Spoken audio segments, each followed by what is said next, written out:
Welcome to Psycast.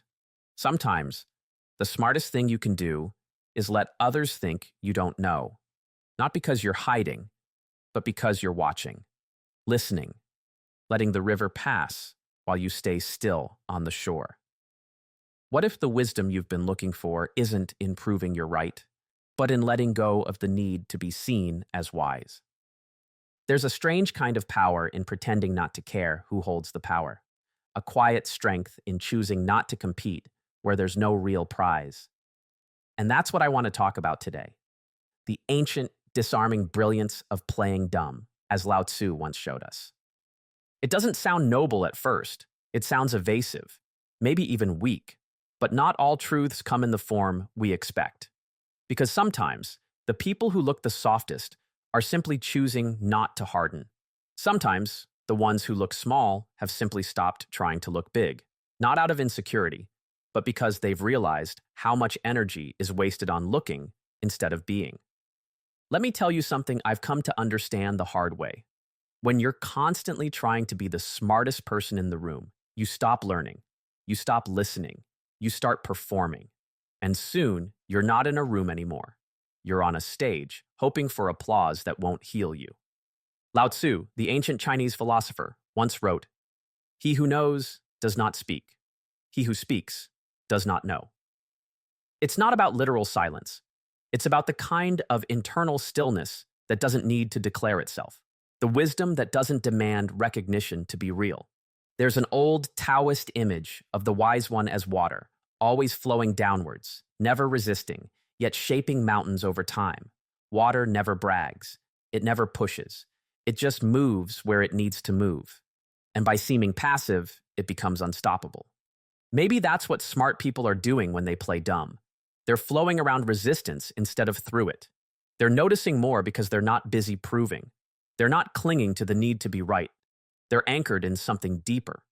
But that's not always easy, especially in a world that rewards noise, where being underestimated feels like being erased, where if you're not asserting your intelligence, people might assume you don't have any. And that can sting. It can touch something raw in us. The part that still wants to be seen, still wants to be impressive, still wants to be enough. Yet there's something liberating about letting go of that chase. Something profoundly human about choosing presence over performance. You don't need to broadcast your thoughts when your stillness already speaks for you. You don't need to win arguments when you've stopped keeping score. And maybe, just maybe, you don't need to prove your intelligence to anyone because you've finally begun to trust it yourself. There's something curious I've noticed in the quietest people I've met. They often know more than they let on. They don't interrupt. They don't try to correct you mid-sentence. They let you speak. They let you reveal yourself. And all the while, they're watching with eyes that feel ancient.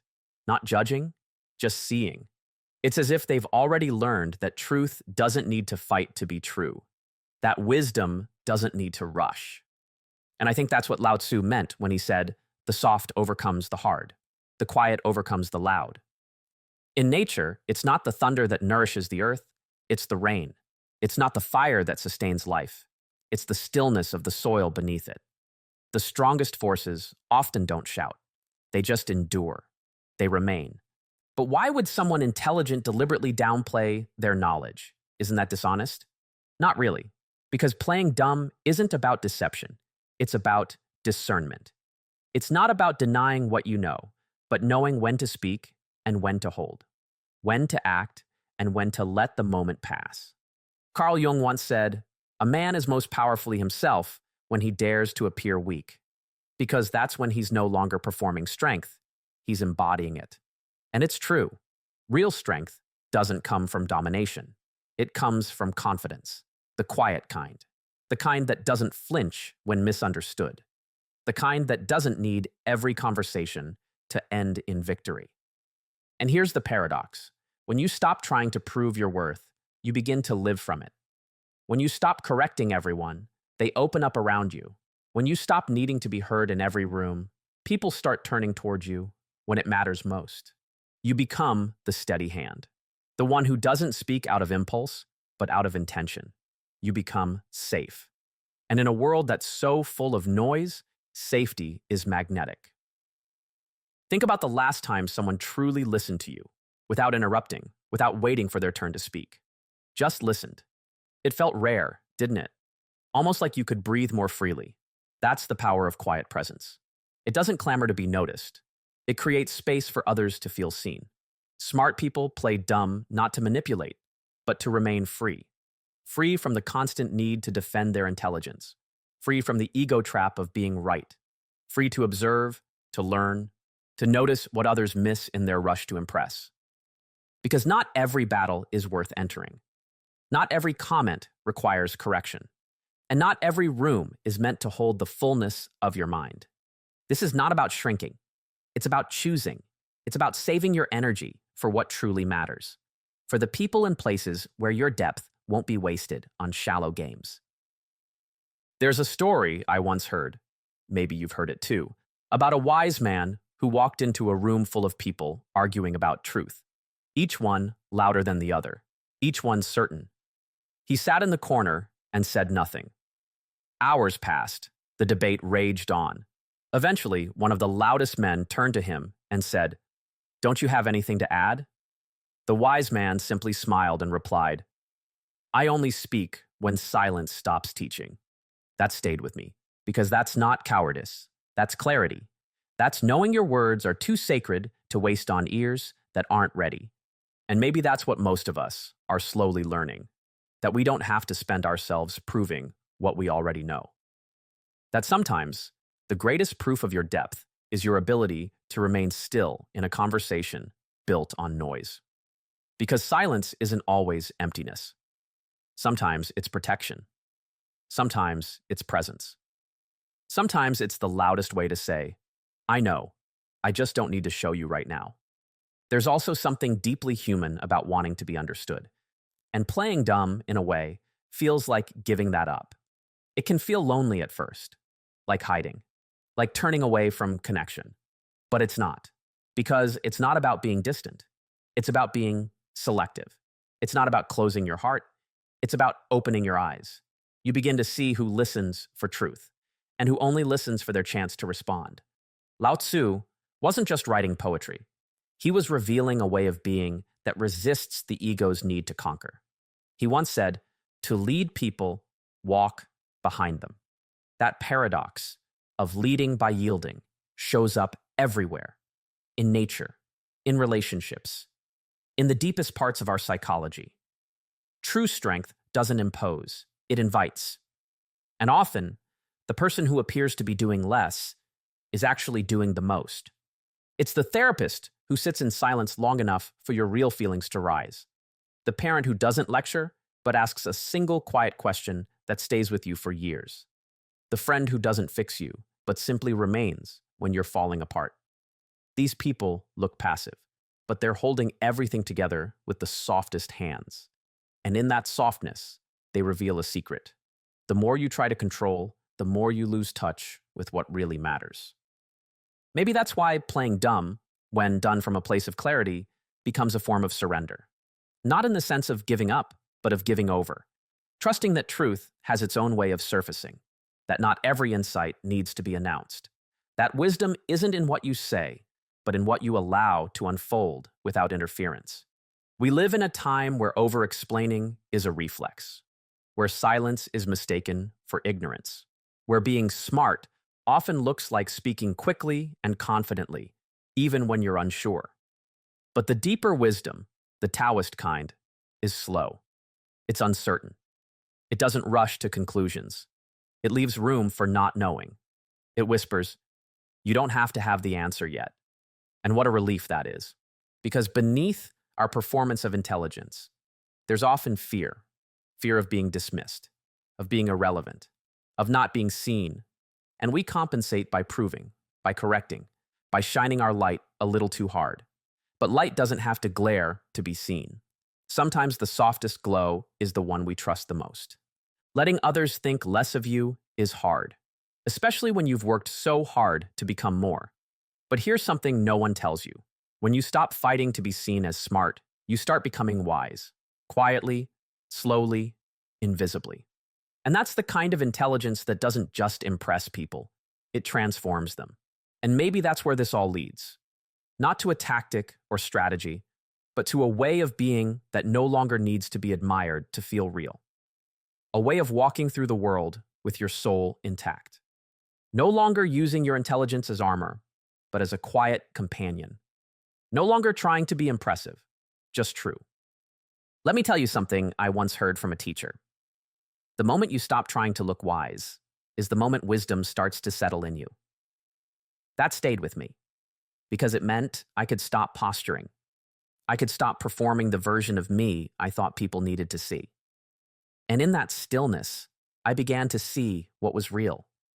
Not just about others, but about myself.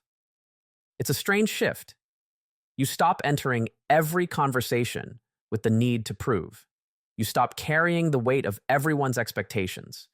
You let go of being the smart one or the strong one or the deep one. And in that release, something softer and far more authentic begins to take root. You begin to listen differently. You begin to move through conflict with a kind of grace that surprises even you. You no longer feel the urge to correct someone just to be right. You no longer feel the sting when someone underestimates you, because your worth stopped living in their perception a long time ago. Lao Tzu wrote, "When you are content to be simply yourself and don't compare or compete, everyone will respect you. But even if they don't, that's no longer the point. Because now you respect yourself, quietly, consistently, without the need for applause. It doesn't mean you stop speaking up when it matters. It doesn't mean you let others walk all over you. It just means you've chosen your battles with care. You've chosen to protect your peace over your pride. And in doing so, you found something that can't be taken, your inner stillness. There's a moment that happens, usually in solitude, where you realize that playing dumb was never about pretending to be less. It was about holding your full self in reserve until the moment was right. It was about trusting that not everything needs to be said. Not every opinion needs to be shared. Not every truth needs to be fought for to be true. And that's where real power lives, in restraint, in discernment, in the knowing that whispers instead of shouts, in the pauses between words, in the gaze that doesn't flinch, in the silence that doesn't ask to be filled. Because when you stop proving, you start embodying. You become the person who doesn't just know things, but lives them, who doesn't just speak truth, but walks in it. And that presence, that groundedness, is what truly changes the rooms you enter. Not by dominating them, but by bringing a calm so steady that others remember their own. So maybe that's what this whole journey is about. Learning the difference between knowing and needing to be known. Between being right and being at peace. Between the kind of intelligence that needs a spotlight and the kind that grows roots in silence. There's a moment, if you live long enough with open eyes, when you realize how much of your life has been spent reacting, defending yourself, proving yourself, wanting to be heard so badly that you forget to hear yourself. And in that realization, something tender happens. You soften. You stop needing the world to validate what you already feel in your bones. Playing dumb, then, becomes a form of grace, not submission, not false humility, but a deep understanding that you're not here to win conversations. You're here to learn, to love, to listen, to grow. You're here to become someone you can live with when the noise fades and the lights go out. And that someone, that person isn't defined by cleverness. They're defined by how gently they hold truth, especially when it's not popular or convenient or celebrated. They're defined by how they move through conflict without letting it define them, by how they make others feel safe, not by being loud, but by being solid. There's a kind of quiet power in you, even now. Maybe you felt it before, in the moment you chose not to argue, not because you couldn't win, but because you knew it wasn't worth the cost. Or when you let someone else shine, not because you had nothing to offer, but because you didn't need the spotlight that day. Or when you swallowed a clever comeback because you saw that the other person was already hurting. That's wisdom. That's the essence of the Tao. The way. It's not about mastering life. It's about flowing with it.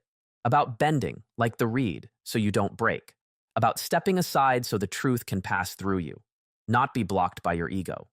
And so, maybe we can begin to honor those moments, when we choose stillness over reaction, when we choose silence over noise, when we stop correcting every detail and start seeing the bigger picture. Because that's not playing dumb. That's playing wise. So here's the reframe. You're not being small. You're being spacious. You're not giving up. You're stepping back. You're not hiding your light.